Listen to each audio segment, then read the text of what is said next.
Right. Welcome, everyone. Just another episode of the Boots to Suits podcast. We have a special guest in the studio today, Nick Velez, who is the owner of Bastard's Canteen in Temecula and Downey, California. I know a lot of people are familiar with it. A lot of us call it kind of the second home, away from home, good food, good drink. But equally as important with the culture you built is bringing the event called Vet Work together, which we're honored to be a part of and sponsor, where we get veterans from different organizations and companies together, and we share resources, we help one another out. It's just an influx of opportunity to make lives better just across the board. So thank you for doing that. Obviously, we have Doc Pitts in the house. We have Herbert Garcia, USMC, in the house. And so we'll just start with a general background conversation, just know a little bit about you. I know you served in Ramadi at 2-4. I know that you have an extensive background in history in the Marine Corps. And just a little bit about yourself, brother. Again, Nick Velez served with 2-4 back in from 05 to 09. So I was in Ramadi back in 06, 07 with Echo Company. A little bit about myself. I grew up in the LA area, East LA, Boyle Heights to be exact. Got recruited out of Boyle Heights back in 2005 and went to boot camp here in San Diego. Did my time in the infantry, L311, deployed, got out, and, the rest is history. Started, my own business at 25, and I've just been working ever since. Pretty impressive, man. Did you have a business background? Like, what was the precipice for even getting into that restaurant industry and the business in general as a veteran? I would say I've always been for lack of a better word, a hustler. Yeah. Right? We all hustle, brother. Growing up in the streets, right? I've always found a way to hustle and make money. Yeah, absolutely. Right? Kind of like whatever it is, right? From high school backyard parties, what am I going to be able to sell to make some money, right? That's it. Selling nitrogen balloons. I don't know if you guys know those NOS balloons. Yeah, no. That was my hustle in high school. I'd walk out with $350 to $500 a night. There you go. And even if I can go, I look back, I growing up, my dad had an avocado tree in the back house. I remember just picking all those avocados and fucking selling them in the front yard. There you go. Knocking on doors, and when my dad's been in the real estate business my whole life, I can remember, and I remember him taking me to open houses, and he's like, hey, here's the flyers, go knock on doors. I'm like, well, what am I gonna do? He's like, just go walk around, and this is what you're gonna say. This is what you're gonna say. Your dad's hosting an open house, on this street. Come over. There's donuts. There's pizza. There's free coffee. That's dope. Whatever. That's dope. I've always had that mindset. So then let's look at the opposite then. If you've always had that entrepreneurial background, because you had a lot of support with dad and kind of taught you a little bit, then why the Marine Corps? Like, sometimes there's a polarization. We'll go one direction or the other. We grow up with a business upbringing. We kind of go that way. Sounds like you came up with that entrepreneurial background, but then you went Marine Corps. Yeah, I mean, you know what? I've always been gravitated to like the military or like the Marine Corps. I didn't know what the Marine Corps was at a young age, right? All you know is like Army, right? Army Rangers, the Army Green, yeah. That's all you know, right?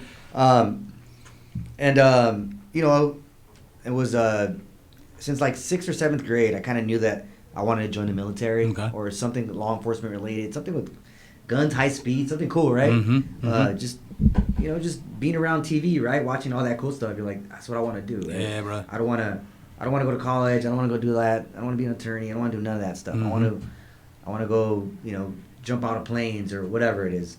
So I had a teacher in 7th grade, Mr. Pelvis, and he was an Army Ranger. All right. And he'd always talk about the Army, being airborne, and so at that age, I'm like, oh yeah, I want to join the Army. I want to be a Ranger, right? Yeah. You don't know anything. And come high school, I think it was my freshman year, it was 9/11. Right? And I was like, or sophomore year, one of those 2 years. You just made me feel old, man. Yeah, right? Yeah. I was like 9/11, and I'm just like, fuck, dude, like this is real. Like, I remember walking down the steps of my house, walking downstairs, I still remember like it was yesterday, like the TV, my dad had the old big screen TVs. Remember those big screen TVs that were like real big screen and wide and fat and like you gotta roll them around anywhere. He had that TV there, and he was always watching CNN or Fox News in the morning. And I'm like, damn, what's going on? He's like, oh, you got a plane that hit the Twin Towers. And, at that age, you're like, what's the Twin Towers? What is like, that? Yeah. What are the Twin Towers at that age? I've never been in New York, right? So he's like, oh, the big towers in New York. And I'm like, I thought Twin Towers like Duncan and Robinson, right? You remember those Twin Towers, right? Spurs. But I was like, okay, well, I'm like, all right, well, didn't think too much of it. Went to school. I remember I was in first or second period, and the second we're watching the news, and then you see the second plane hit, and I'm like, and at that time they were like, oh, these planes were hijacked. It might be terrorism. So I'm like, oh shit, like shit might be happening. We might be going something might be happening. And you know, the Twin Towers fell, 9/11 happened. You know, everyone the next day is like on alert. Everyone's like, you know, I remember being in class and like these Harriers, I think they were Harriers at the time, you know, just flying by. And my school was near downtown LA, so they were all kind of just, you know, flying by and just doing their show of force or whatever they were doing in that area. And I'm like, fuck, this seems like a movie, like right? the shit got real. Yeah, shit just got real. Yep, It feels like a movie at that time, right? Yep. And I remember the next day, there was a recruiter. There would always come in, a Marine recruiter, and he'd always come in to our high school. And I'm like, hey, you know, what does it take for me to join? I want to join. He's like, how old are you? I'm like, I'm 15 or 15 and a half or whatever I was. And he's like, well, you got to be 17 and a half to join. I'm like, all right, well, you know, I'll see you when I'm 17. So he's like, we just became cool. He started taking me over, doing all those pulley freaking events where you go and you meet, you greet, you freaking like the DEP program. Yeah. But before you could DEP in, you know, he just like, just come in and be a part of it. Pulley functions, So I just did. I you know, I was like, all right, I started getting my feet wet. And in that summer, they had this, our school was part of like this, it was a magnet program, they call it. And they had a law enforcement and police academy program. I was part of the police academy program, and of course I got kicked out for some stupid reason, like not wanting to tuck in my shirt. It wasn't cool to wear that uniform in school. It was like the ROTC Right. Right? I'm like, I'm not wearing this crap and whatever. It wasn't cool to wear. So they kicked me out, and as they kicked me out, you know, the police officer that was in charge of it, she's like, Nick, you know, you could be really good, but you let your mouth get in the way. And I'm like, oh, I'm sorry. She's like, but there's this program this summer called Devil Pups. I think you'd be really good. I love that. It's a great program. You should go to it, this program. And, you know, some kids have to pay, some kids have to go because the judge freaking court order, blah, blah, but it's an opportunity for you to go. And I'm like, all right. I'm like, I'll talk to my parents, see what's up. And at that time, I'm like, all right, I'll do it. So I went to my parents and have them sign off on it. That summer, I was in Camp Pendleton. I remember all the Marines in SOI, because you go to Devil Pups is in a area. What's that? Area 52. 52. Yeah, Area 52. So we're up there by the barracks, and I remember all the fucking Marines were out there in the morning, like 05, 06, while we're training or we're marching to chow. They're out there getting their gear ready, and I'm like, damn, these guys are ready to go somewhere. Ready to get busy. Yeah, get down. Yeah. So that happened. I finished the little 2 weeks of mini boot camp, whatever that was, and I remember I went home and I'm like, damn, like I was just amazed by the Marine Corps. So you enjoyed it? Was it a good experience? It was a fucking great experience. I love to that. me, it wasn't like it was just fun. Like I can PT, I can do all that. It was just fun. It was. So that's that fork in the road where you decide, is this something I like to do, or I'm like, fuck that, I'm not doing this because nobody's going to get there my were in face. there that were like court ordered. They had to go into this program. So of course you like talk to all these kids everywhere. They're all from LA or somewhere in Southern California or Northern California, and you're like just having a good time with these guys. And at the same time, I'm like looking at these Marines. Back then, you know, it wasn't digital. They were all freaking tricolors, right? Yep. So I'm looking at these guys, and these guys were all talking about like how they're gonna have to go back to their units. I didn't get it at that time, but they were TAD'd. Oh, they were right? TAD'd. Yeah, they were TAD'd to Devil Pups, right? And then they were like, oh yeah, this guy's a sniper. This guy's in infantry. This guy's doing that. This guy's doing that. And I'm like, oh, that's dope. I was like, damn. So I was just hearing their stories, and you know, I left there with a good impression of what a Marine is, right? I'd never met a Marine in my life. Then I go back home, and I remember I'm with my pops, and I'm like, hey, Pops, you heard about the Marine Corps? He's like, yeah, man, these guys are squared away. They're good to go. I'm like, well, if you had a choice to join any branch, the Army or the Marine Corps, who would you join?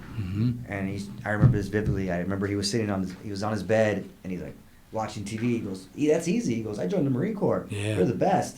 He goes, you're the first to fight. I'm like, cool. That's some good advice. That's some like, good advice, bro. Sold. I'm joining the Marine Corps.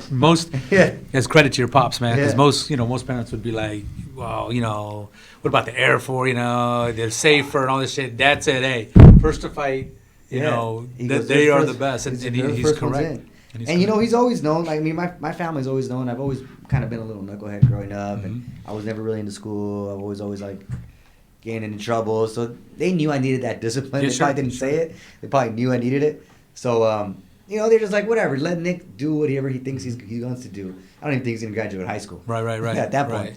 You know, and that's what my dad would always say, like, you're not going to graduate high school. How are you going to go to the Marine Corps? I'm like, I was I'm going gonna to fucking say, graduate. this gave you that reason to kind of that gave me all the fucking reason to graduate high school. Right? It was so now you had purpose. I had purpose. It was a big mission. It wasn't easy for me just because I would, not go to school. I would ditch a lot. I had a car at like 10th grade just because my dad's like, hey, there's a... Because you were slanging gauze, bro, that's why. Yeah, right? I always had money, man. I was like... Trunk full of balloons. Yeah, dude, I did.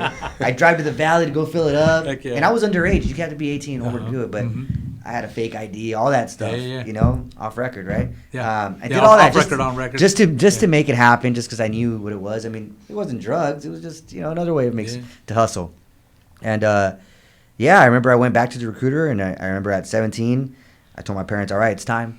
And they're like, are you serious? I'm like, yeah, meet me at the recruiter's office today. That's dope. So they met me at the recruiter's office. And I remember I had my mom, my dad, they had to sign off on that because you're 17. And I'm like, he's like, well, what do you want to do? And I remember there was a poster. Do you remember that when you walk into the recruiter's office, they had all the Marine posters? Mm-hmm. And it was that fucking poster of that fucking recon Marine coming out of the water. And I was like, I want to do what that guy's doing. And he's like, well, that's recon, right? I'm like, you got to go fucking infantry first. I'm like, you really don't, right? But they're going to just hit the quota, right? Sure. Yeah, so I'm like, all right, well, I'll go infantry. And I mean, they're like, oh, are you sure you could do all these other jobs? And I'm like, no, I want to go infantry. Do you have a good ASVAB score? No. Okay. No. Well, that might have had it. No, no air traffic control for you. Yeah, dude, I did not. I was probably on ASVAB waiver, bro. I was like, I seriously was. Well, at 17, bro, we didn't pay attention. I was 17. We didn't pay attention. I didn't. I remember I took an ASVAB course. Didn't study for it. None of that shit. Didn't study for it. I probably could have done so much better, but whatever. At that point, I knew I wanted to go into infantry. Yeah. So I'm like, I remember when I went to the ASVAB, I took the ASVAB test. He's like, all right, well, can I go in the infantry? I asked him. He's like, yeah. You actually, perfect score. I said, we're going to make it happen. Perfect score. Yeah. 31, perfect. Yeah, perfect score. 100% for the infantry. Let's go. Yeah, so that's what it was, man. That's all it was. I always knew that at that point from like 9/11, I knew I wanted to join the military. Yep. Didn't know what branch. Marine recruiter was always at our high school, like always. Yep. Our high school, I swear to God, every year they had about 20 to 30 freaking students go to the Marine Corps. Oh, yeah. Yep. There's so many. And they Marines got those numbers too, man. They know what schools are putting out more. Yeah, but if you want to get into if you want to dive into that, George W. Bush at that time, he increased recruiters in the minority areas. Exactly. So it's and you can get into that because that's the truth. You know what I mean? That's the truth. Yeah, that's the truth, right? That's what happened, really. And so there was an influx of recruiters. I mean, there was about fucking 10 recruiters in that office. It was crazy, dude. Yeah. Like every high school had its own. Now one recruiter shared between like 3 or 4 different high schools, which is fucking nuts. Yep. A lot of work, right? But yeah, that guy he's fucking recruited all of us. Yeah, we call that niche marketing, man. So they knew what niche they were going to. They needed demographic, Absolutely, demographic marketing. Yeah. So that's pretty tight. So I know all of us, man. 9/11 was one of those crazy ass incidences where we know exactly where we were, who we were with, where we were sitting, the day of the week. It's one of those impacting things that sounds like, and I give you credit for this, man, because being young, a lot of kids at that age are just clueless or they're into whatever we're into, Yeah. You actually had a presence in your mind to say, you know what, there's something going. I don't really understand everything about it, but I know there's a calling there possibly for me somewhere, and then it was reinforced with your father. I think that shit is dope because a lot of kids don't do it. They look at the number of the percentage of our population that is served, and it's increasingly decreasing because there's just a greater disconnect. And there's other reasons we won't get into, but I do give you credit for having that mental perspective to say, hey, I know something's going on, man, and one day I'm going to do this, and you actually follow through. That's pretty badass. Yeah, I mean, it's pretty badass. Being first generation Mexican American, I've always kind of wanted to do my part for this country. Right? I remember I had friends that always like, oh yeah, my dad was in the military, my grandpa was in the military, my uncle was in Vietnam, and I'm like, damn, that's so cool. Like I thought that was you're cool. the first generation, I'm first generation, first person in my military to ever, first person in my family to ever join the military. Good for you. My dad and my mom both from Mexico. Yeah. They migrated here at a very young age. Mm-hmm. And I think they were like, my mom was like in first, second grade, my dad was in middle school. Yeah. Came over to the East LA area, and that's where they kind of grew up. Yeah, so you're right. That appreciation level is important, man. Yeah. Mm-hmm. Yeah, I come from a family of military history, so it's kind of normal. Yeah. But yeah, for you to be first gen like that and do that is impressive. There's been like a topic that's been on our minds all week, especially between me and Herbert and Ruben, especially talking with the guys like PTSD. Yeah. Remember the saying, enjoy the suck?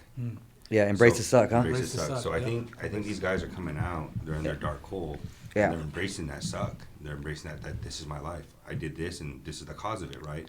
Instead of them trying to step out, be a little uncomfortable, and grow, they're in that, I'm cool. I'd rather just stay right here.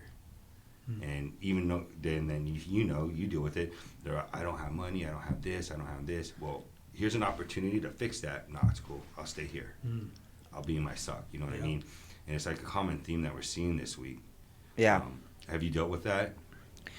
I mean, I feel like I always try to stay uncomfortable, right? I feel like those guys get comfortable, and that's what, you could be in this, you could embrace the suck and be uncomfortable, because in reality, we look at it in the Marine Corps or in any other branch, embracing the suck is an uncomfortable position that you have to be in. So when they're comfortable in that position, are they really embracing the suck, or are they just kind of like going with the motion, right? Just going it, right? Like just faking the funk and just trying to live off their benefits and doing whatever they got to do, right? I feel like every day is a difficult day. Like there's no easy day. Like really, there's no easy day. Just this morning, I call myself a fireman, just because I put out fires all day. Every day. Like All day. all day. Yep. Like I'm a fucking fireman, dude. Like I put out fires all day from last night. Leaving Bastards last night after our vet work, go home, look at Downey, look at our, what's going on in the camera, something I see something that I didn't like, I'm addressing it to the managers, putting out a fire. Why did this happen? Why did that happen? Right. Well, then you got to develop an SOP to make sure that doesn't happen again, right? Yeah. So it's like, I feel like keeping me uncomfortable is up to me, because I can very well say, oh, they got it, everything's cool, Right. cool, I don't have to look at the cameras, or I don't have to go into Bastards, they'll figure it out. And that's going to put me in a comfortable position, but that's not really embracing the suck. Right. I think embracing the suck in my position, I have to constantly try to be better every day in business, and that's kind of embracing the suck on that end, right? On the business aspect. Now, on the personal aspect, I constantly fight with my mind. Is like, am I doing what I want to do? Am I, after, yesterday was my birthday, I turned 37, right? I've been in the restaurant business since I was 25. I remember I dropped out of college and fuck it, I'm going to do this. No plan B. Yep. No, that's it. I'm running with it. Yep. No money in my pocket. I opened up Bastards Downey with like negative $5,000 in my bank account. Yeah. Like I'm like, I don't know how I'm going to make first payroll, but Yep. at that point it was myself and Calvin, rest in peace, my old partner, and we ran that restaurant every fucking day. Yep. We ran it until we started making a profit. And this is all I know. Like since I was 25, Yep. like that's it. I've been doing this for, a good amount of my life. Like Sure. what, fucking 8, was it almost 13 years now, right? Yeah. So 13 going on 14 years. It's like, it's all I know. So I constantly fight with my own mind, as in, am I doing what I want to do for my career? Like, is this what I want to do? Well, I didn't have love for the food and beverage industry at a young age. Okay. I like to go drink and party, and that was it, right? Calvin, my partner who passed away, he went to culinary school. Okay. He was in bartending. He was the bartender. I was more of the marketing, admin, and let's make this party happen kind of deal, right? Like, let's invite all my friends. Sure. Let's make it happen. That was my thing. Now, I say this because after a couple years of being in the restaurant industry, you realize that I always say you're the grunts. You're the grunts of the civilian world, because you're the first one in and the last one That's out. it. True. Like, Yep. That's the business first one in ownership. and last one out. Absolutely. Like, nonstop in the industry, right? Absolutely. So same thing as the restaurant industry. So I was up this morning from like at 06. Yep. I'm like going through my emails, going through my text messages, because there's already someone texting you. I'm like, all right, I got to put up that fire. I got to do that. Got to do that. Got to do that. Got to do that. Got to do that. And then, on the way over here, I had a Zoom call, Yep. at 11 o'clock this morning with our other partners. Then on the way up here, on the call with marketing. After I leave here, I got to go to Downey and do a couple more errands. It's nonstop, right? And you got to ask yourself okay, what's the reward? Like, where's the reward, right? That's what us human beings are like. Sure. That's Output to return. Yeah. Exactly, Yeah. right? Like, what's the reward? What's our ROI in it, right? Correct. Well, for me, Excuse me. I constantly look at, like, it's not about the money, right? Because if it was about the money, I'd be in a different industry. Correct. Right? Let's face it, restaurant industry profit margins are very low, right? You got to make a lot more money to kind of make more money, right? Sure. So with high liability. exactly. Yep. Oh, huge. Yep. Huge Liability. It's crazy, dude. I mean, we could talk for another hour about that liability Sure. and employees nowadays. But I look at it as like, okay, well, if it's not the money, definitely not time. You don't have time on your hands because you're constantly working all the time. Yep. Like, all right, I'm embracing the suck right now, but am I embracing the suck and is it worth it? Well, the network that we have all, like, now I'm not saying it's just myself, but has Bastards has grown in the last 10, 12, 13 years. It's insane. Tremendous. Insane. I mean, the Downey area, LA area, there's no Marine. You could ask any Marine, like, hey, have you heard of Bastards? Like, yeah, I've been there for the Marine Corps birthday. Oh, yeah. I've been there for the Marine Corps birthday. They've probably never been there a day in their lives, like, step foot in the restaurant during a fucking regular day. Right. But Marine Corps birthday, they were there, or they heard about it. So I'm like, we made our dent. Yep. So my thing is like, all right, you know what? Am I making progress? I am making progress because now I look at it like, okay, if I'm going to be in this business for the next 5 years, 10 years, you know, how else can I expand, you know, my resume, right? Yeah, what else can I do? Your footprint. Yep. My footprint, Yeah, right? yep. Well, we started a nonprofit. We have, We're gonna talk you know, about that too. our Yeah. nonprofit Save the Brave that helps veterans, right? That's a whole different world, right? Now I'm working with another nonprofit, you know, Veterans Stand Together. We help veterans a different way, right? One's about taking veterans to have fun. The other one's about helping veterans where they really need it, like jobs, fucking homelessness, all that good shit. There you go, brother. You know, and then I look at all that and I'm like, you know, at 37 years old, yeah, I'm not a multi-millionaire, I'm not a millionaire, but I'm pretty happy, I'm pretty cool, I'm all right. And then, you know, then that reality hits in, like, damn, yeah, but you want to buy this, you want to do that, you want to travel here, you want to travel there, but you can't because you have this event this coming week, or funds might be a little tight because this is slow season, so you can't, you know, you might not take payroll in the next 2 weeks because your employees come first, and rent and utilities and all that shit. You come last, all right? So understanding that is like, yeah, I do embrace that. I do go through that every day. But You find value in that. But it's like, how am I going to get over it? How am I going to get over that hump? I got to find that light in the hole. I got to find it every day. Every day. Like, what am I looking forward to? All right, I'm looking forward to, like right now, I'm looking forward to freaking Cancun. I'm going to Cancun in February 13th, and it's the first vacation I've had, and I don't know, I can't tell you when, man. I can't even count, like over 5-6 years. No vacation. So this is my little getaway finally. So I'm like, all right, my ass is like, all right, I'm working fucking hard right now just to make that happen. I don't care if you got to work on your birthday, whatever. It's a big deal. It's a big deal. It's just another fucking day. You know what I mean? Like, it'll all pay off. I got Libo coming up. So I always try to find, you know, like something that's positive in the day to kind of keep me going, because I would lie to you if I would say that I don't go through that. We all do. I mean, look at all these freaking successful people that freaking end up committing suicide. Right. It's like, dude, they have it all. They have everything. But there's something in their mind that still bothers them, right? So imagine what we went through, right? Doesn't matter how successful you are, how many freaking transactions you close a year, you're still going to have that in your head. Sure. You're still going to have that. You're going to wake up with that same fucking memory. And I think that's what makes us stronger.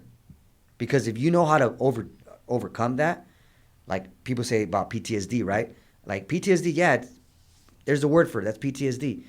But I just call it being hyper fucking vigilant.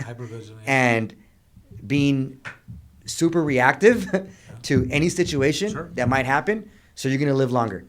It's survival of the fittest. And our survival of the fittest, like, our instincts are up here compared to the average civilian. It's not bad that you sit in a room and you face the door. Right. Because 9 out of 10 times somebody runs into there, guess what? You're going to survive. That a civilian that didn't think about that, he's not. Right? When you're driving and you're like looking over to your left, you're doing your defensive driving, you're looking your left, looking over your right, looking over the mirror. You're like, fuck, why am I doing this? You know, you go talk to your fucking PTSD class, you're like, yeah, you know, you need to calm down. Like, no, don't calm down. Keep that. So with that said, obviously the big thing is perspective, right? Yeah. Your perspective. What would you say the turning point where you were able to see things from that perspective versus, and I don't know if you were there, I know a lot of people are, when you're in that disabled perspective where you're just woe is me at home. what was it in life that made you like, damn, I'm gonna go this way now? You know, man, there's a couple things that happen in life. I would say a lot of it is losing your friends, losing your best friends. Mm-hmm. Like when I lost Calvin, my business partner and my best friend. Sorry about that, yeah. It was a learning. I learned a lot from that, right? I learned that, just like in combat, you're gonna lose people, but you got to keep going, right? Yep. And at the end of the day, it's just gonna be you, right? Losing my grandma, losing my aunt to cancer at a very young age, losing best friends, committing suicide, and you're like, fuck, dude, like, why does that continue to happen? And why haven't I fell down that same path, right? Because I think, perspective is that I want to live an old age, and I want to see my family grow old with me, right? And if I want to do that, I got to make better decisions in life in order to make sure that I live that long life that I want to live, good point. right? Oh, yeah. I want to make sure that I don't want to affect my body, my mind, my family. So what steps do I need to do in order to make myself a better person? All right. I stopped drinking over 8-9 years ago. And own a canteen. That's amazing. And own a restaurant, yeah. right? That's Stopped amazing. from one day to another, literally. Yeah. I was at Dodger game and I'm like, I'm fucking done. Yep. When I stopped drinking, that was the big one. Because when I stopped drinking, I was like, so much reality started to hit. You're like, fuck, I don't need to do that. I don't need to go hang out there. I don't gotta spend money there. You just like become like so much smarter. It's weird, right? Like all your brain cells are fucking there, right? I was always smoking weed. Nothing against weed. I still fucking love it. It's great. But I had to stop smoking. So I'm almost going on 2 years without smoking completely. And that would fuck me up because I would kind of like, nothing against, some people are productive and I'm productive. People wouldn't even know what I do. I could go smoke, come back and, go fucking talk on a podcast, whatever. But in me, I'm like, dude, I don't want this to affect me. I don't want to fucking one day go to the fucking VA and say, hey, you have fucking lung cancer. Like, god damn it, roll too many fucking blunts. Yeah, right. You know what I mean? The last Like, one. fuck, dude. Like, I gotta start. You know what I mean? Like, maybe I gotta switch to edibles. But I was like, nah, I just gotta stop all completely because I know myself. I got an addictive personality, bro. Yeah. Like, if now I'm addicted to that time of being sober. Does that make sense? Oh, yeah. So now I'm like, how long can I go? You can fixate on something positive. You can fixate on something negative. Yeah, You took the negative and you fixated on So does that answer your question? Yeah. It's like there's no specific reason, but there was certain things I did in my life that I just stopped doing or I started doing Yeah. that just life started getting a little bit better. And like when I lost my best friend, everyone's like, damn, Nick's gonna fucking relapse. I'm like, no, it's actually made me fucking stronger. Yeah. Like Empowered you. it's gonna be like now I gotta really fucking get my shit together because guess what? I don't have my best friend helping me out now. Now I gotta fucking show up on time. Now I gotta be there. Yeah. Now I gotta fucking do this. Like, god damn it. Like it's just all me You gotta now. be present now. I gotta fucking Yep. figure it out. Yep. So I would say throwing all that weight on my shoulders made me a stronger individual. Fuck yeah, dude. But I also had to stop doing all the little things that were making me weak. Yeah. There was Ernie Delgado, Vietnam veteran, co-founder of Save the Brave. All right, if you look up his name right now, Ernie Delgado, his picture comes up. It's called The Grunt. It's on MCRD. It's at Quantico. It's that picture of that Marine. It's hanging at Bastards. He has a cigarette in his mouth, yeah. and Oh, it has yeah. I saw and it that. has all the months he was there. Yeah. At the bottom, they're all crossed out, and it says, "Can you dig it, California?" He's a co-founder. He's one of my best friends. I met him at Bastards when we opened back in 2012, and he's just been a great mentor. He went through so much. I mean, listen to his story is amazing. That's some guy that you got to get on the podcast. He doesn't really ever do podcasts, but he would be fucking great. But he said something to me one time that stuck with me, and we're on our way to visit one of our Gold Star families, Simon Licky's mom, Calvin, was in the car. We were on our way to pick up the bike because that's the bike. Calvin was going to buy the bike from one of our Marine brothers that killed himself. And Calvin, ultimately, that's the bike that Calvin ended up crashing and dying in. Crazy story. That's a whole different world. But Ernie Delgado, the whole way up there, he's just like, just talking about life and about what everything he's been through. And he said something so simple and so cliche that it stuck with me, and I'm like, God damn, that's so true. He said, if it doesn't make you stronger, then why do it at all? Good point.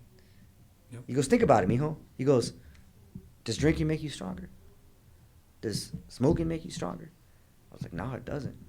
Actually, like, if I drink, I go home, and I'm like, I might not wake up. Somebody fucking breaks into my house. Yeah. If I'm fucking stupid, fucking gone, blown, I'm just like, fuck it, it'll be all right, right? And just like, whatever. So it's like, all right, there's a time and place for everything, right? Like, there's a time to put your guard down, right? But for me, I looked at it as like, all right, if it's not going to make me stronger right now, and if it's not going to bring me more business, if it's not going to give me, it's not going to give me a pump when I go to the gym or whatever, like, should I be doing it? No. Right. So, yeah, like, those little things in life, listening to those mentors in life that were around me, that I considered them mentors. I just kind of like, I learned from everybody's mistakes, and I try to be better at it. Yeah, I like that. Learning from other people's mistakes is again, intuitive. Just like you were a kid coming up, same thing. Yeah. I love that, man. Because there's a key thing that you said, that how you think of things and how you see things, and it's been a topic that we've been discussing along with Enjoy the Suck, right? You say you look at things in a positive way. We have brothers and sisters that are in that hole, and everything they do is they look at everything a negative way. Yeah. They have no positivity in their life, right? Everything is because something's wrong. Yeah. Instead of, it's like either the glass is half full or it's half empty, depending on how you look at it, right? And I'm starting to notice, and we're starting to notice that with these veteran business owners or guys that with PTSD that are thriving in careers right now, they have completely switched their mindset. The mindset is to everything is positive. This happened to me, it sucked, but I learned this from it. Not this happened to me and it did this to me, and now I'm sitting here being all depressed, right? You hit that on the head, though. Yeah, You're it's saying all about, one was about what it did to them, the other one is about how they're leveraging it to take action. So, and it was crazy that you mentioned that, like, everything that you look at, everything has, even if it's bad, there's something that's positive coming out of that, because you can learn from it. Yeah. You can change your tactics, like you said, create a new SOP and make things better, right?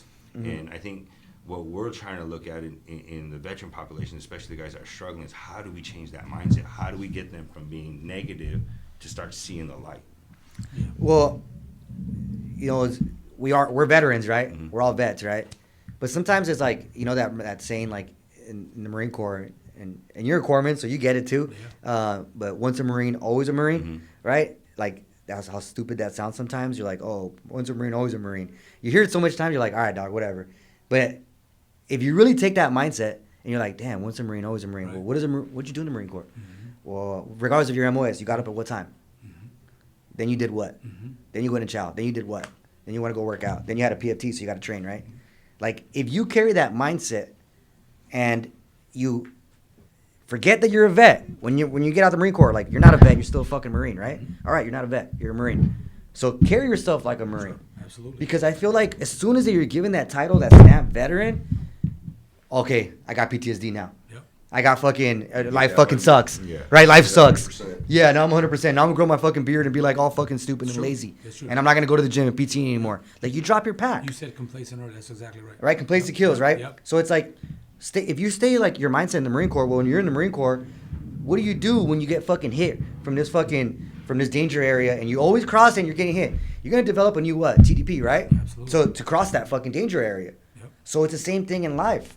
As soon as you start, crossing a danger area, how can you avoid getting hit at that danger area? That's a great point. Well, if you stay in that Marine mentality, in the veteran mentality, it's like, oh, let's fucking put a Band-Aid. Let me go call the VA. The VA doesn't have fire support, bro. You know what I mean? Yeah. You're your own fire support. So you got to figure it out, because you got no fire support. You're going to be in this life solo. Think about it that way. Yep. Yeah, we have a bunch of resources, but use them when you need to use them. Sure. Don't just fucking abuse them, because if you do, you're going to be reliable on fire support. And the day that we don't have air and we don't have fire support, because you're thinking like a Marine, you got to do it your own. You're not going to be ready for that.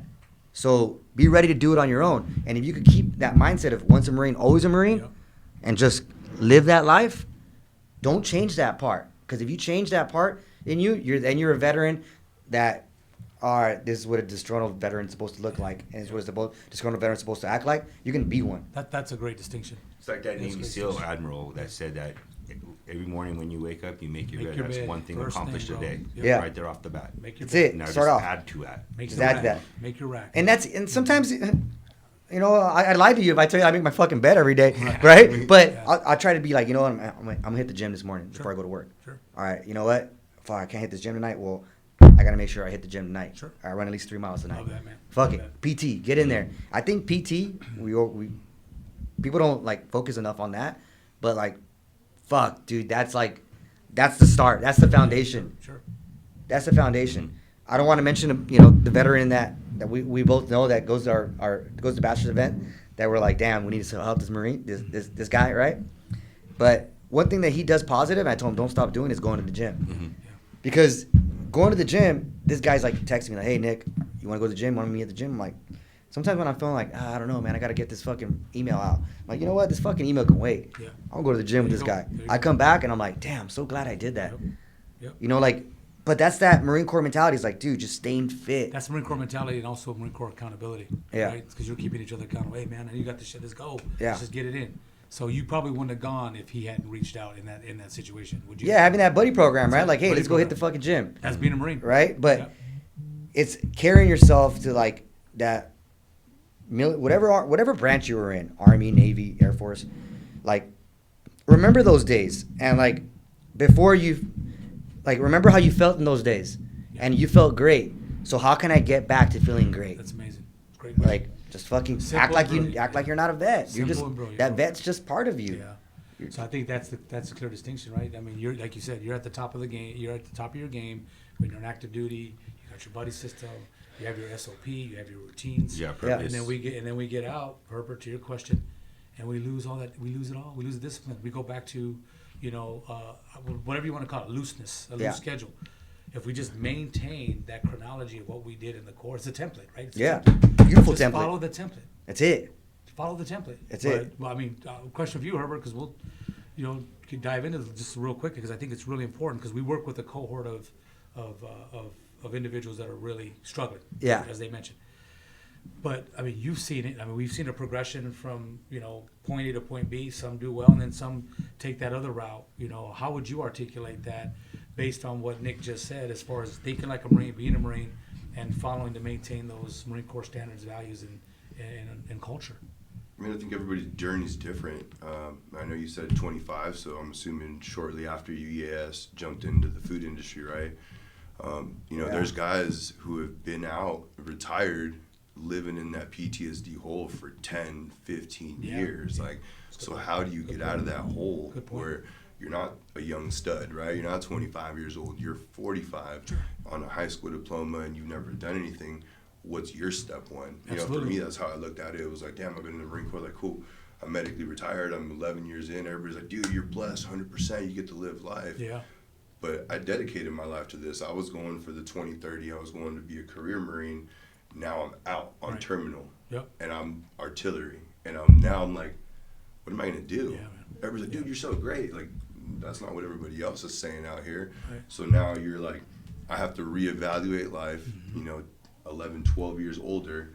Every job that you want to go get, the people that you're competing have degrees, have been in that business, and you're relying on your combat veteran status to get you in the door. See, that's how you So said sometimes, relying. it's, Yeah, that's you know what I mean? interesting. Like, Yeah, that's interesting, bro. everybody's kind of like the OIF1 guys, like the beginning, those guys got out, and they're out there rocking dysfunctional veteran T-shirts and playing that game.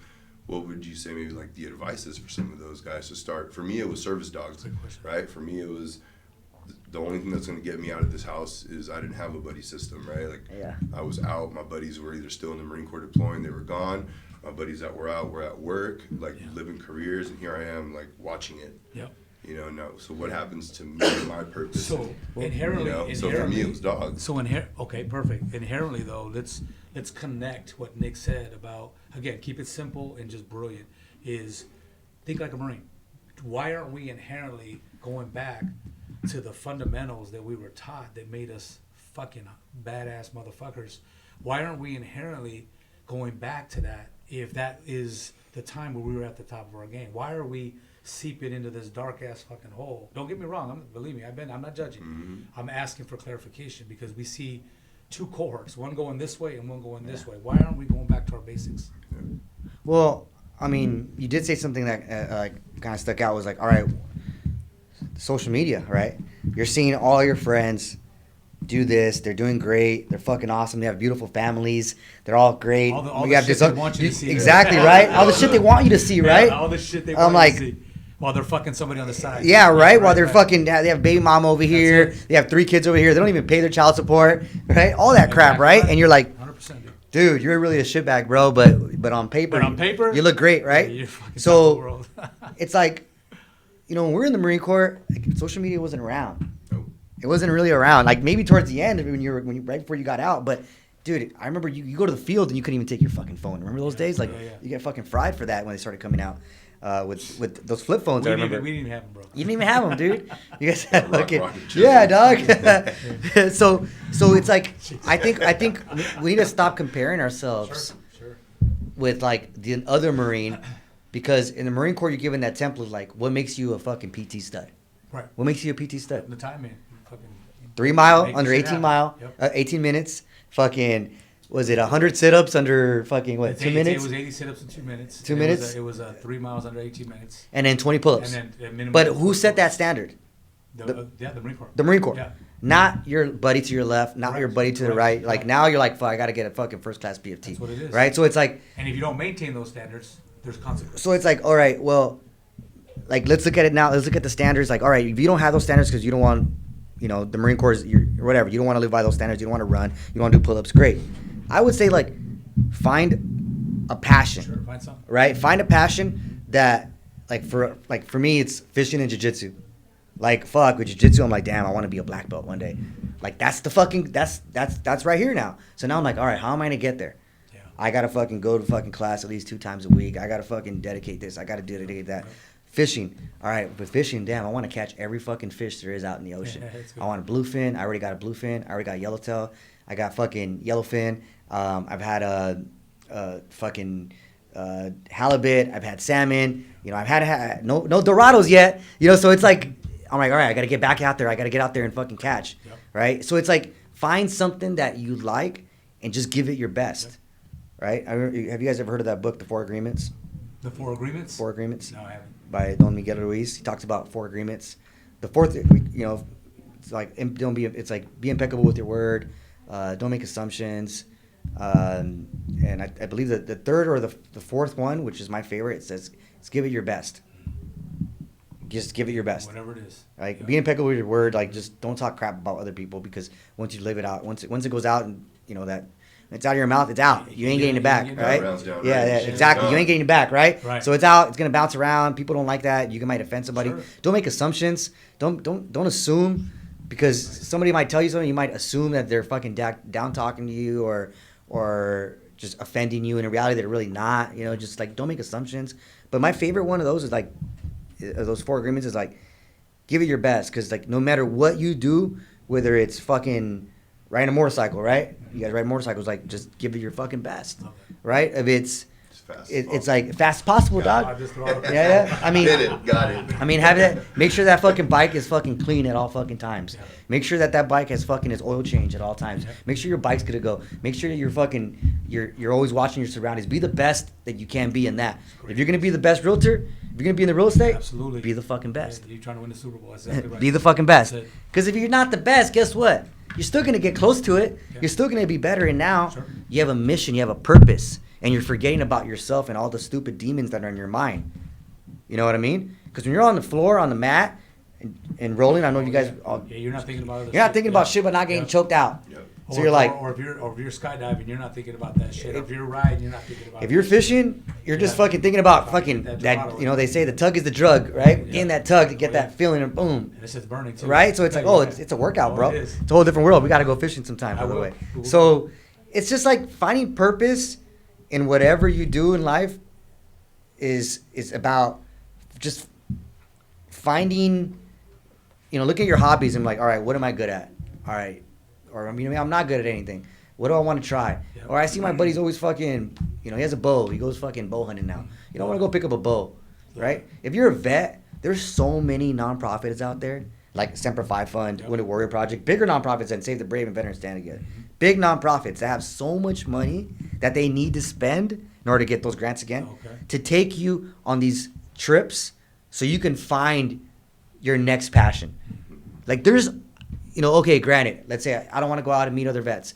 You know what? You call that fucking career, that counselor, that case manager. You tell them, hey, I want to go somewhere solo because I don't like to be around other people. Great, make it happen. I feel that so many of us make excuses.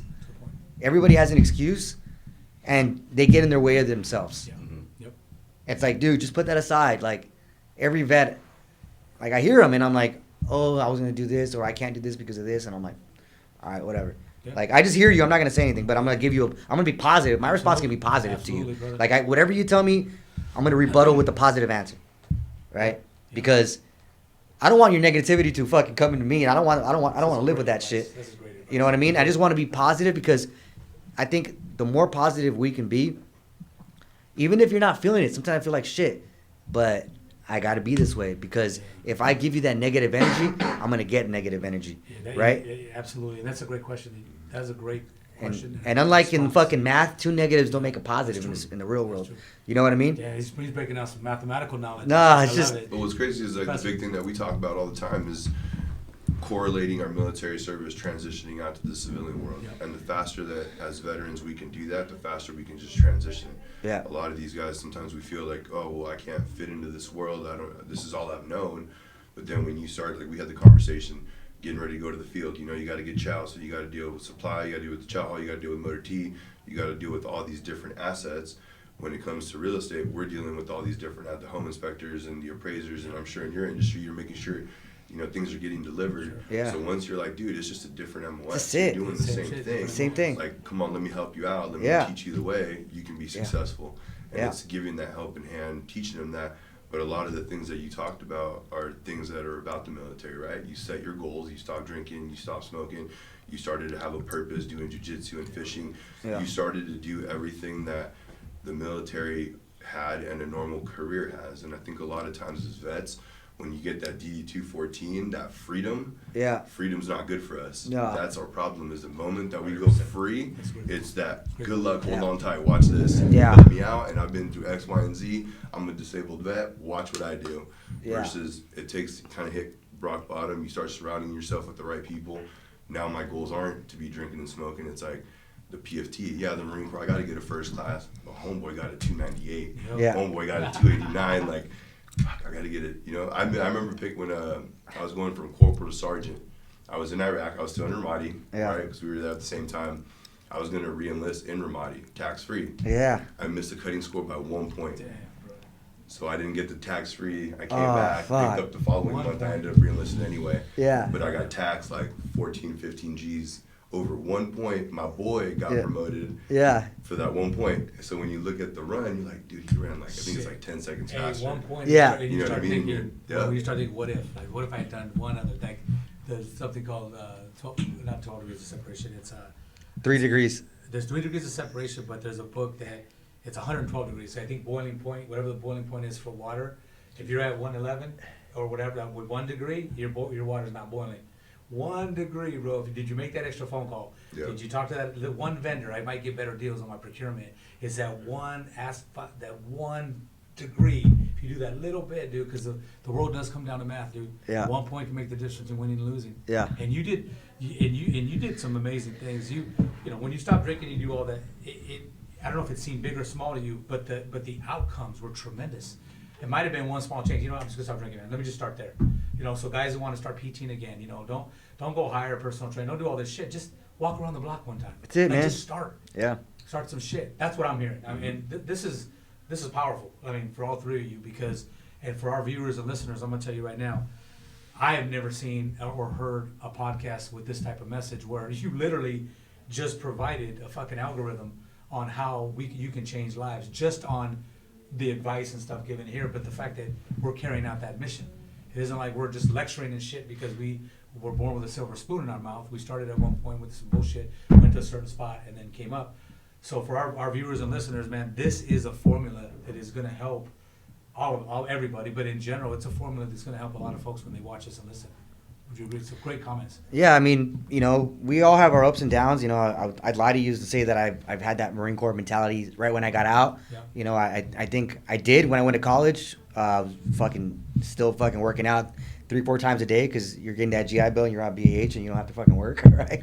Like life was amazing then. I'm like, this is great. Yeah, this is great. I'm making more money now than I ever did. That's awesome. And then and then I get into real world and I'm like, damn, I gotta wake up in the day. I gotta wake up because I got a delivery coming. Damn, I gotta go shopping because we're out of this. We're out of beer. I gotta go here. Yep. Fuck, I'm hungover Yep. all day till 3.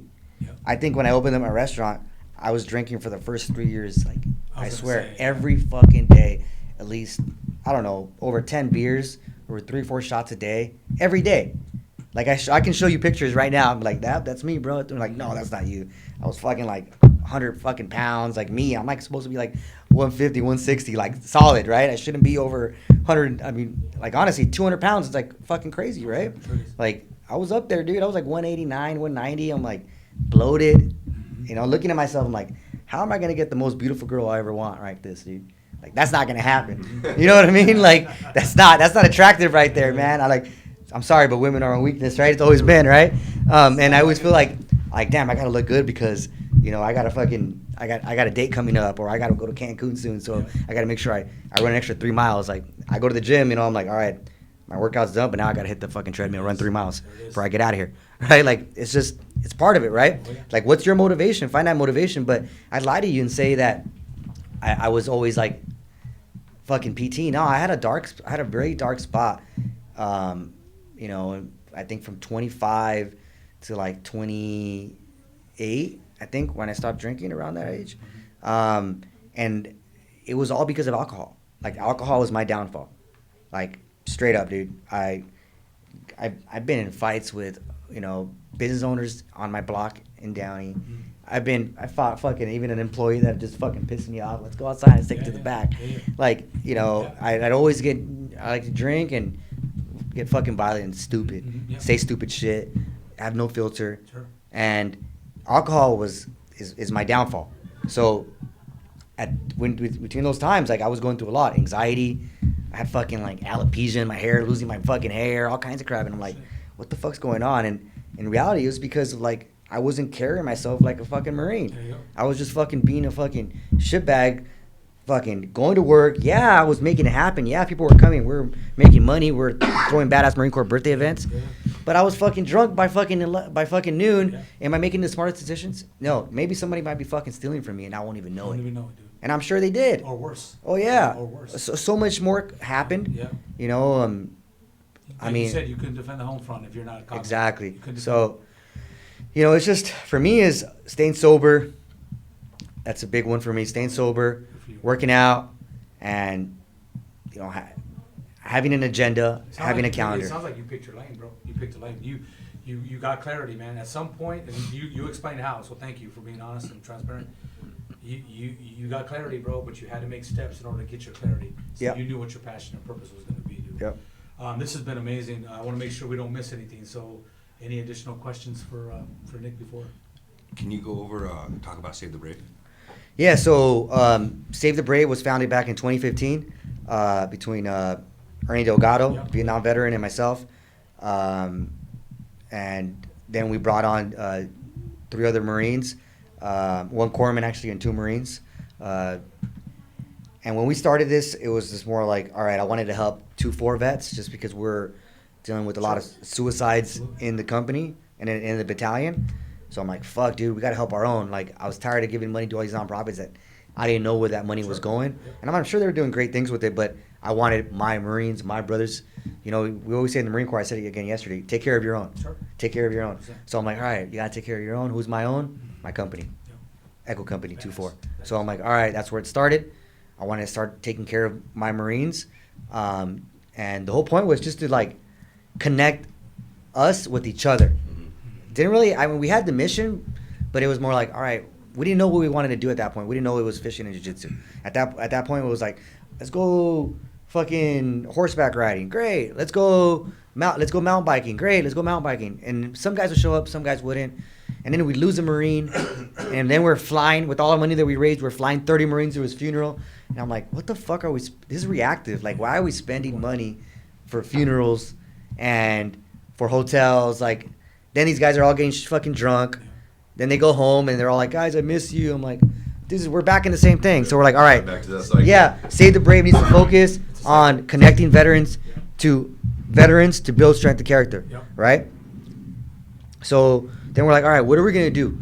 We went on one fishing trip out in Long Beach, in San Pedro, and that was one of the best trips that. I mean, I remember it like it was yesterday because I was fucking throwing up off the side of the boat the entire time. I was, dude. I didn't grow up fishing. I grew up poor, bro. In East LA, like not so much poor, but just didn't have those extra hobbies. My dad didn't take us to do all that stuff. It's like focus on working all the time. So I never went fishing. Never had all that stuff. I didn't even know how to fucking tie a knot or run. I didn't know anything about fishing, dude. I didn't know fish at all. You could have a fucking yellowtail here and a bluefin. I couldn't tell you what it was with. Yeah. So I remember going on that first fishing trip, and it was fun. Like, all of us were there. A lot of my buddies I served with. We had Army guys there. We had guys that just visited us at the restaurant, and just were like, all right, let's go fishing. So we took like about 24 veterans fishing. I'm like, all right, 24 for 2-4. That's kind of like the number we wanted to start with, right? So we took guys fishing. Then after that, we got a text message from a couple of the guys that went. They're like, hey, man, it was a great time. I was having a hard time. I'm glad my wife let me go. He goes, when is the next fishing trip?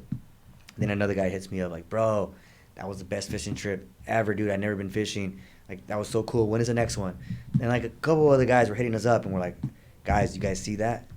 Like, fuck the fishing trip. Like, that was great, but we're giving them a reason to live again by asking us, when is the next fishing trip? They got something to look forward to. They got something to look forward to now. Right. So now that they got something to look forward to, now we got to plan another fishing trip. So then like from one fishing trip to another, now we're hosting 2 fishing trips a month, about 6 vets per trip. So we service anywhere from 100 to 150 vets a year in fishing trips. We do a fishing trip on a big the big scale is 2 fishing trips a month, but 1 fishing trip a year. We take about 4 to 5 vets down to Baja, and we do a Baja fishing trip for the alumni. If we know that you can fish, we take you down there with Baja Fishing Family down in San Canteen. Nice. And these guys are awesome fishermen. They're divers, fishermen, and they surf. But we go out there and we fish for yellowtail. We have a house that we rent. We hang out. It's kind of like being on Libo, being overseas. Sure, but it's a great time. We call it salt therapy, right? Something about being in the ocean, those ions. Agreed. You know what I mean? Like, agreed. I don't know what it does to you, but when you come back, it's a freaking reset button. That's a reset button. So we stuck to fishing, and we're like, you know what? That's going to be our thing. There's a lot of other nonprofits that they check the box when it comes down to helping vets with homelessness, helping them with their groceries, with their like VHA with their closing costs, Boots to Suits that does, vocational training. We just want to focus on having fun, because a lot of veterans forget to have fun. Like, they're just caught up every day, work. Even myself. Then I'm like, we got to go a fishing trip, Save the Brave. That's my way to get the fuck out of work. And I got to go hang out with these vets because, I'm forced to do it, but it's fun. I got to go have fun with these guys. Absolutely. Like, so it's like, don't forget about that, because when you come back, you're like, damn, life's fun. Yeah, you got me pumped up, man. Life's fun. How do we find out about it? How do we sign up and find out? So you go on savethebrave.org. Okay. That's savethebrave.org. It's completely free. Okay. All you need is to have an honorable discharge, and sign up. And if by some reason you don't have an honorable discharge, it is going to exclude you. We're 100% nonprofit organization. We're 100% volunteer. We'll just sign up. That your entry will go in front of the board, and we'll decide. We'll be like, hey, this guy's a fucking good Marine. He got in trouble. He popped his last fucking year because something happened. How many of us know Marines like that? That are just squared away, and like they went on a Libo, they did something stupid, they come back, but how many of us should have got in trouble and kicked out, right? Yeah. So it's like I don't know. I feel like we're an unorthodox nonprofit organization. We're ran by enlisted Marines, and a corpsman enlisted. So we're like that. Those days are gone, bro. Like let's really dive into the situation and figure out why, because this guy needs help. Like, maybe those guys need more help than anybody because they don't have those support systems that all the guys had honorable discharge. Maybe we could be like, hey, you know what, dude? We can take you out. We'll take you out fishing. Not a big deal. But we need you to do this. We need you to contact this nonprofit, because this nonprofit here is going to help you change that other than honorable into an honorable. So now we got a purpose with you, to work with you. So now, because we've done that, and we got guys there, we got guys that are honorable discharge that were other than honorable, and now they're like, I got all these benefits, like mission accomplished, bro. You know, so we do that. We have our jiu-jitsu program. We work with jiu-jitsu academies in the Southern California area. Currently, we sponsor about 50 veterans in Southern California. The thing about sponsorship, why we're a little bit more frugal about we don't sponsor just anyone. We need to make sure that the veteran is going to be committed to at least 2 classes a week, 8 classes a month with jiu-jitsu. And it's a serious thing because it's expensive, and we pay for the tuition. Our nonprofit fundraises, and we pay for the tuition. Everything that we do, we fundraise on our own. We've gotten maybe like 1 or 2 grants. We're finally diving into the grant world, but we've been more focused on just private funding. Fantastic. And we fundraise. We host a jiu-jitsu tournament once a year, and we have our jiu-jitsu affiliates, our academies that we work with, and we have 5 veterans per academy. We have veterans in the wait list right now, but we can't overgrow because we want to make sure that when we bring on a vet for our jiu-jitsu program, we have enough funding for that veteran for the next 8 years. Because our goal is to get that veteran from white belt to black belt. So it's not just like, I don't want to name the nonprofits that don't do that. But there's nonprofits out there that focus on jiu-jitsu. Sure. And of course, our competitive business mindset, like, how are we going to be different than them? How can we be better? Well, we're not going to look at your fucking VA percentage because there's a lot of people that don't have time to go do that, have never done it. Sure. So why are we going to alienate you because of that? Sure. Right? All we ask for is to have an honorable discharge. Cool, you did your part. You served honorably. Great. You don't need to be a combat vet because guess what? There's a lot of vets out there that are not combat and that went into combat but didn't get their combat action ribbon. So guess what? That's gonna alienate them? No, man. They did their job. They did everything they had to do. So we bring them on board.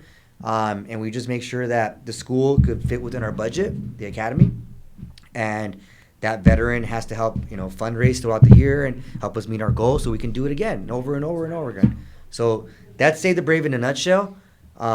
We host a lot of events throughout the year. We also host a toy drive every year at the Ramona Gardens in East LA and in Boyle Heights. We go to the projects in the hood, and we go out there and we show these guys these kids what a real veterano is supposed to look like, right? So we're just like, this is not that guy, it's us, guys. Yeah. So it's cool because some of these guys have joined the military. We've been there for the last 5-6 years, and I've seen these kids grow. Yeah. And I'm like, dude, that's the best time of my life. Is the best event I have, like, that I find so much that I enjoy is like working with these kids. Yeah. And I feel like that's probably gonna be my next thing in life is like helping kids, helping the youth. Because that's where you really start. You know what I mean? You're doing some amazing things, brother. We're really, really proud of you, and we're honored to have you in the studio here, man. Yes, sir. Really appreciate it. You guys got any more questions? Good to go? Man, this was powerful, brother. Thank you so much. Again, Nick Velez, man, Bastards Canteen. So check it out. Also, the vet work event we talked about, first Thursday of each month, 18:30, 6:30 for you civilian-minded individuals. But it's a tremendous opportunity. We enjoyed partnering with you on that, man, and thank you so much for thanks for having me, transparency and commentary, man. We appreciate you, brother. Yes, sir. Semper Fi, brother. Hoorah.